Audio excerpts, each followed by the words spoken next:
Hello and welcome back to Talk of the Townsends. I'm Benedict Townsend. And I'm Hannah Townsend. How are you feeling, Hannah Townsend? Look, I don't want to give in. I know I sound a bit sick, but I know I look great for visual listeners, for visual watchers. She's very sick. No, I'm not. I'm not sick because that's what it is. Like What? What is? What are you talking about? I just don't want to be peer pressured by you because there's been a lot of peer pressure being like, you're not well, you're not well. Get bed rest. Take medicine. Peer pressure. And I don't want to go into that peer pressure. I won't be doing that. Now, after this, I will have a little lie down. I'm not sick.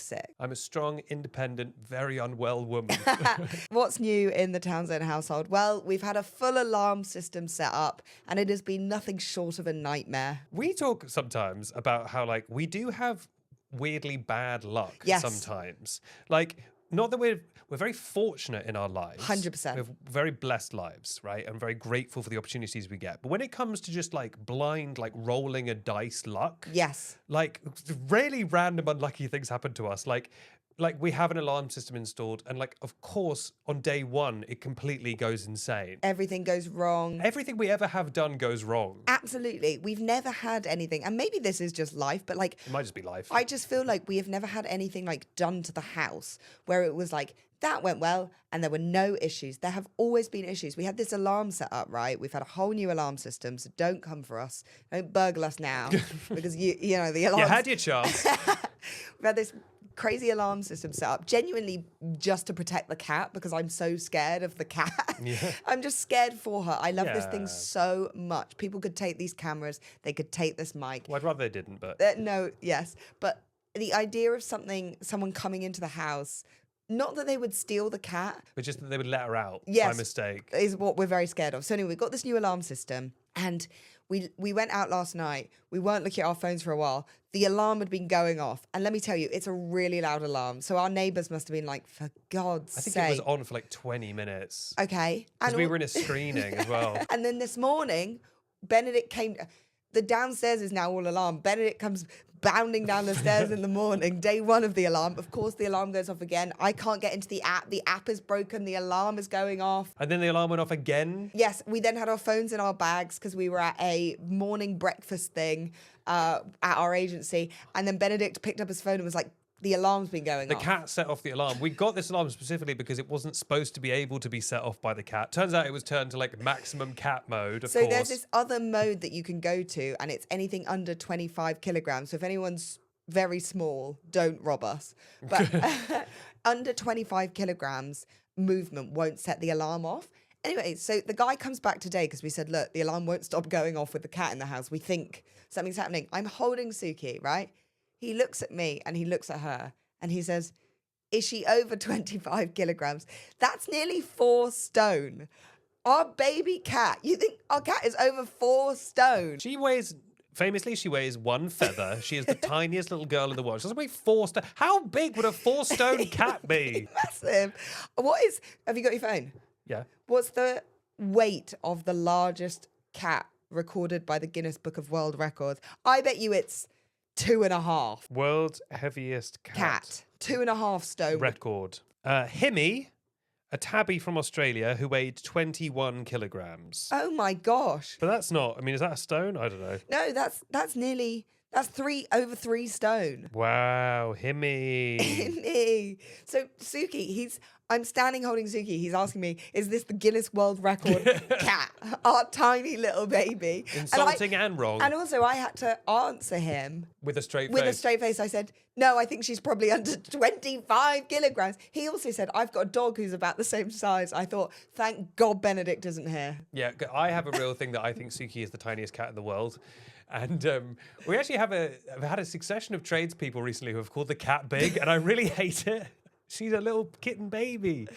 Anyway, what was the other thing the other day? All our electricity went out and they had to tear up the floorboards to fix it. And they put all the floorboards back and then it broke again. And then we had to get the floorboards up again. Yeah. Anyway, look, I know, boo-hoo, these podcasters, but we are weirdly unlucky with some of this stuff. We're both very lucky and very unlucky at the same time. And it's very hard for people to understand. Very hard, very unsympathetic to talk about. But maybe everyone will just be like, everything goes wrong in the house always. But anything we do, there's an element of luck, An element of unluck. We're the yin and yang. Yeah, I'm yin, you're yang.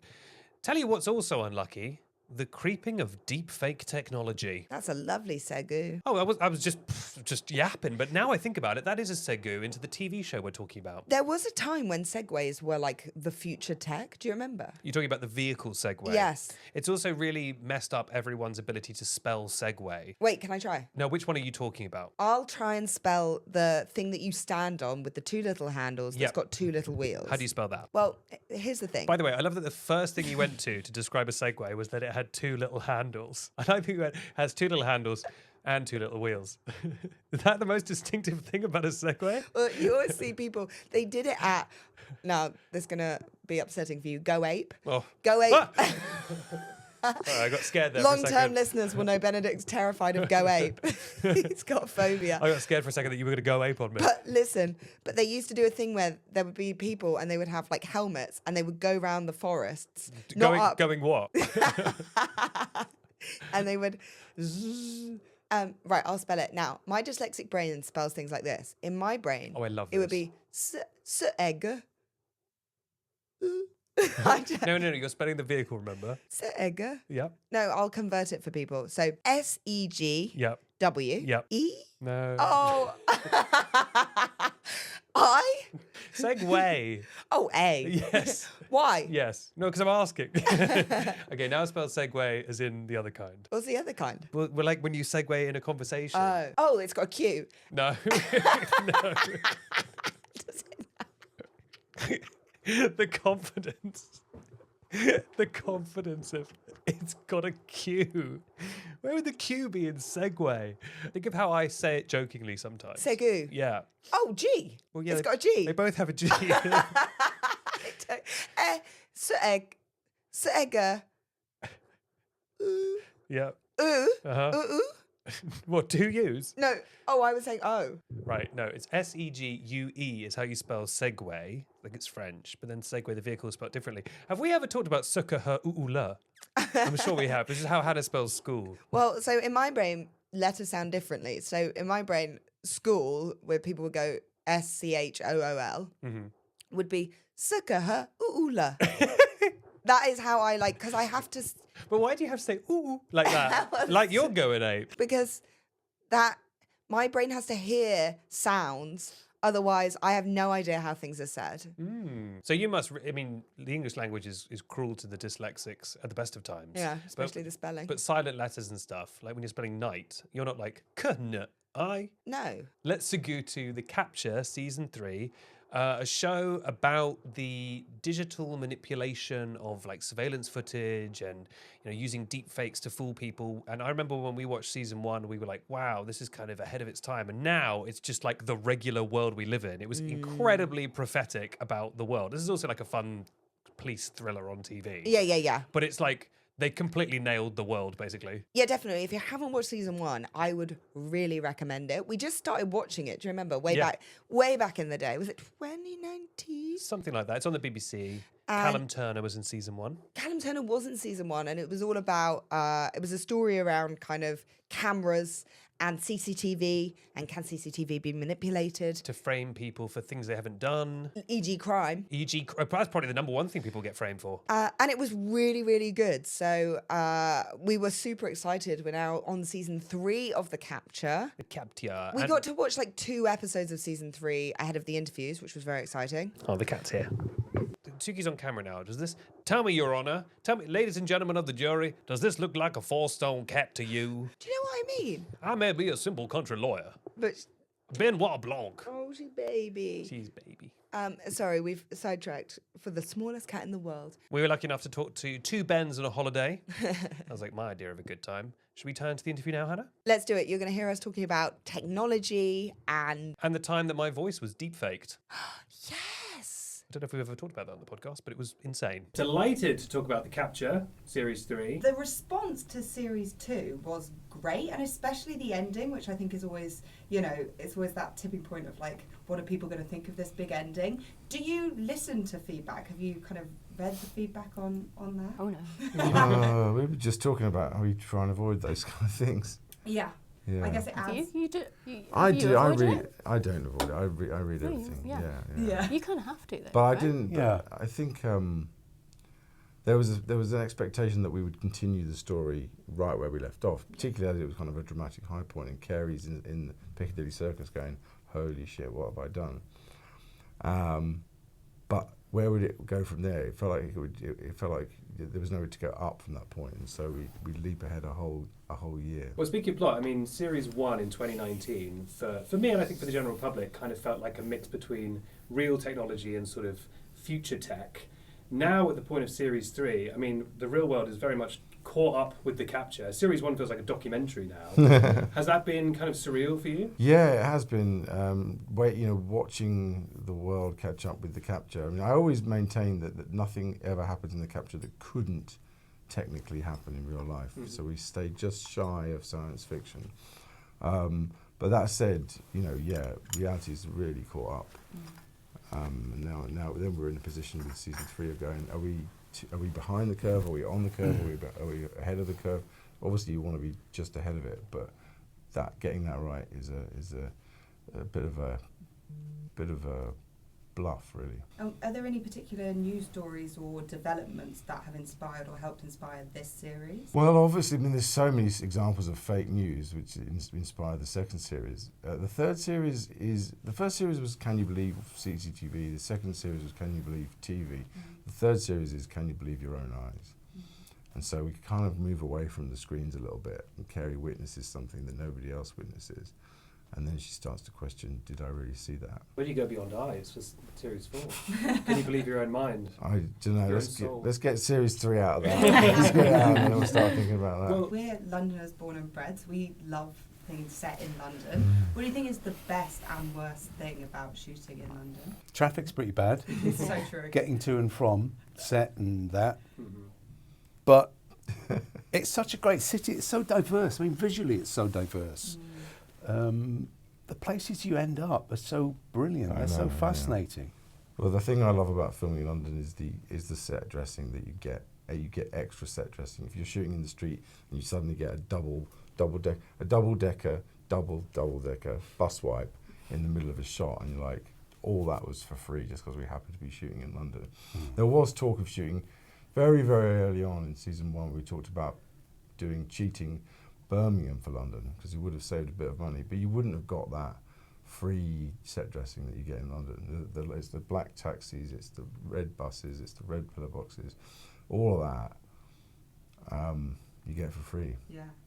But we really have rinsed London now. We've rinsed it, and we go underground. Yeah, we get some. There's some great locations in season 3 later on that we would not get a chance to have been in if it wasn't for filming there. They're sort of like does this really exist locations, which is great. So yeah, we have rinsed London. We've been up and above London, below London, every neighbourhood. So if there is a season 4, it's Carey in Shanghai, I think. Or Birmingham. Or Birmingham. yeah. So I've been making videos like for years and years and years. There's tons of videos of me online. And recently people started messaging me going, I'm getting an ad that has your voice on it. Oh, wow. And it was this like no person in the video, but it was like, win money or whatever with my voice. And I watched it and I was like, that is my voice that someone has like deep faked. Wow. And I'm like, regular guy or whatever. So in terms of this technology and how much has already kind of infested us, as creatives and as actors and stuff, this technology that can fake imagery and video, do you see it as a particular threat?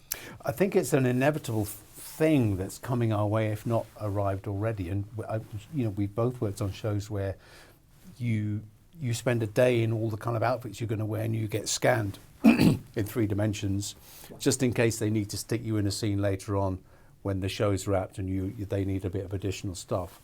And that's usually kind of general background stuff. But still, you sort of hand over your likeness in the show to a great big computer somewhere and a great big AI machine, and they can put you in however they want, whenever they want, and not pay you for it. So that exists already. I think the important thing is that the sort of law around it, the litigation that's going on around that. If that's secure enough that you do get recompense for basically And I think that's acting in a show without you knowing it, Yeah. then fine, because it's inevitable. It's going to happen. It's happening in every field of life and work. You know, it's here. So yeah, it is weird. It is alarming, but there's not really much we can do about it. I don't think. what did you do when you found that out? Felt a bit sick for a while, and then just kind of kept reporting it, and eventually, Yeah. eventually it disappeared. Did it? Yeah. Yeah. Wow. It was taken down by the platform. But it's a weird thing because it's very hard to prove. Like, Yeah. I know that's my voice. People who are familiar with my voice know it's my voice. Yeah. But, Yeah. you know, how can you match that? How can you test that? Yeah. Yeah. Yeah. Very weird. It must be surreal if you're watching something where you've done one of those scans and that, you know, you're in the back of a scene breakdancing or whatever, and you're like, I don't remember. If doing only. that. But if you Danny had that, Hart's where you're like, I taken wasn't on off set that breakdance. day, and there I am. I can't recall a time. I can't recall, but there you are in a library somewhere in that costume from that show. But no, I'm not sure I've ever seen. They probably took the scan and went, do you know what? It's not. I'd love to see how good the tech is of scanning you and putting you in a. I think it's pretty good. Yeah.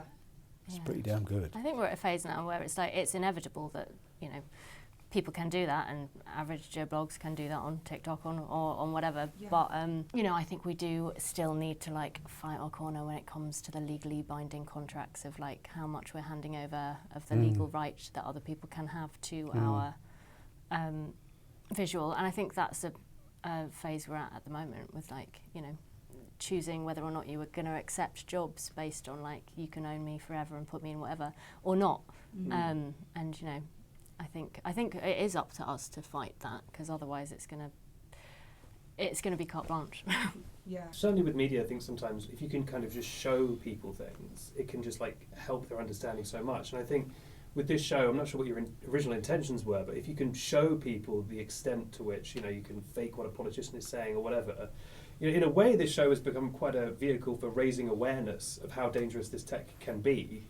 You know, was that something that was apparent to you from the beginning, or is that more of a responsibility you take on now? It was something we were conscious of at the beginning. You know, CCTV is one of the easiest ways to convict somebody, but how can you rely on it when video can be faked? This show is very twisty, and we've thoroughly enjoyed the twists throughout this, and I'm excited to watch the rest of season 3 and see what twists come up.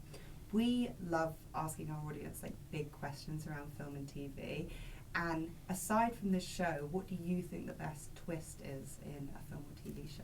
Oh wow, what a huge question. Sixth Sense? Yes. I mean, it's a classic. It's an Yeah. absolute classic. What was that? Sixth Sense? Yeah. Yeah. It's a brilliant twist. Yeah.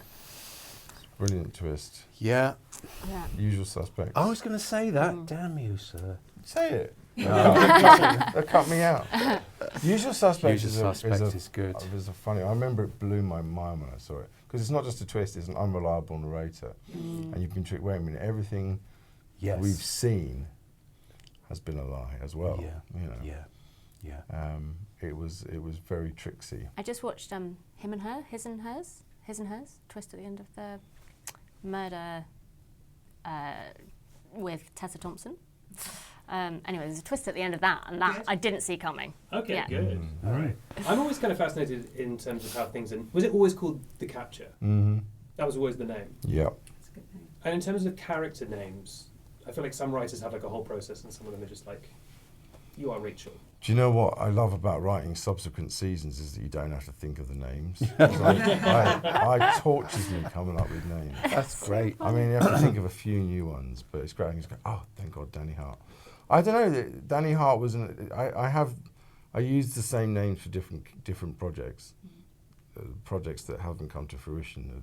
Danny Hart's got another show. There's another Danny Hart, and he's in a different folder on my computer and a different story entirely. Yes. But he's called Danny Hart. Do you have to check the names as you go to see if you're allowed to use them? So you don't get too married to them? No, I tend to get married to them, then they say I can't use them and I get upset. Yeah. Like Jamie Whitlock, he was Michael yeah. Whitlock. Oh, I God. much preferred Michael. That messed me up so much while shooting. Having read subsequent drafts, and then the names change, and then you get to the day and you're just like, what am I saying? It's like every single take is a different name. I'm sorry guys, ADR. Amused everyone else. Though. Thank you very Thank you much. very much. Thank you. Wonderful. A lovely chat with nice people. I thought that instance of Ben talking about being scanned into a database to be used later was kind of fascinating. Yeah, I know models talk about that a lot because essentially they can scan you and then put you in to any campaign ever, Wow. which is scary.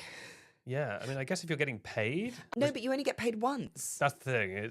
It's a great system for the people doing it. 'Cause Right. You don't have to keep paying people, but we are going to, I predict, see a lot more change in terms of like the ownership people have over their likeness and their voice and their Yes. rights and stuff. Yeah. Because when they nicked my voice, Little Mermaid style, there was no way for me to like claim that. Yes. But I'm sure that tech will come around within the week or two. I think that tech kind of does exist. It's just you're a little bit powerless when things like that happen to you at the moment, as in you. It's like, Yeah. oh, this person, everyone is sending me a video that says, that is my voice. How do I prove it? Who would I talk to? Yeah. You're not going to like pay a company No. to get this ad that is coming from some random like hub down. It's kind of beyond us. Now, if someone was impersonating Taylor Swift, Yeah. I think that they could get that down. I think we just don't have the powers. No, I think probably what we will end up with is the way that YouTube can content ID. Like YouTube's system can automatically find a copyrighted song just on the audio. I feel like people will be able to claim their voice or whatever to stop that happening. But again, I feel like celebrities will be able to do that first. Yes. I mean, the fact that they're able to deepfake my voice means that somewhere there is a generator that can do that. Which I means, guess they can just plug in, scroll deep. You're talking for I know. 10, 15 minutes at a time. You've said so many words, So many Benedict. words. Oh my God. But a quick reminder to anyone who's ever messaged me about this, I'm not currently taking part in any scam promotions. If you see any video where you can hear my voice and not see my face and I'm telling you to enter a lottery, don't do it. And it's just got some hands in it that's like, do you want 250 quid? Do it like you did It's it like in a the video. stack of money. Quick, there's an offer. You have to enter now. Yeah, I will say there was a few people who messaged me that were like, "Is this you? I wasn't sure." Of course, it's not bloody me. I'm not going to do some random scam. Am I? Like, come on, guys, think a bit better of me than that. The backgrounds behind us just get more and more elaborate with gold. Yeah, Pots of gold. We would never do Yeah, that. no. I'm wearing a crown. Well, there you have it. I hope you enjoyed the interview. My name is Benedict Townsend. And I've been Hannah Townsend. We're both going to have bed rest, not because of peer pressure, but because it's a fun thing for cool people to do. Sounds like something that peer pressurer would say. No. Bye. Bye.